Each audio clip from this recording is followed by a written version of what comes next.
আমার পেছনে একটা চায়নার পেট্রোল পাম্প। এখানে কিন্তু বাংলাদেশের মতো 2-3 কিলোমিটারের গাড়ির কোনো লাইন নেই। তার কারণ কি জানেন? কারণ এখানে কোনো সিন্ডিকেট নেই। কিন্তু আমাদের দেশে বর্তমান সময় প্রত্যেকটা পেট্রোল পাম্পে আপনি দেখতেছেন 2-3 কিলোমিটারের লাইন।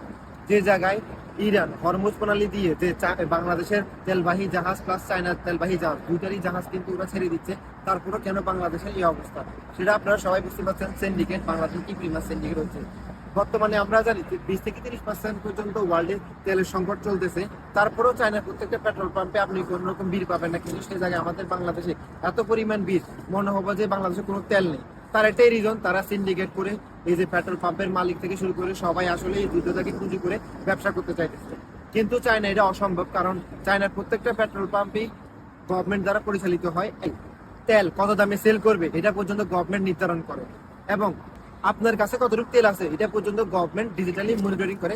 আপনি চাইলেও কোনো রকম দুর্নীতি করতে পারবেন না। তো আমাদের দেশে আপনি যদি তাকান, সবকিছুর মধ্যে সিন্ডিকেট, সবকিছুর মধ্যে দুর্নীতি। আসলে এই যে একটা তেল পাম্প বা পেট্রোল, এটা পুরোটাই তো অনেক বড় একটা বিষয়। সেই অত বড় বিষয় যদি সিন্ডিকেট, তার মানে এর পিছনে অবশ্যই কোনো সরকার দলীয় লোক বা ক্ষমতাবান কোনো লোক জড়িত আছে। তা না হলে আসলে এত বড় দুর্নীতি করা অসম্ভব, বা এত বড় সিন্ডিকেট করা। কারণ তেল বা পেট্রোল এটা কোনো নর্মাল বিষয় না যে কেউ চাইলে এখানে সিন্ডিকেট করবে বা দুর্নীতি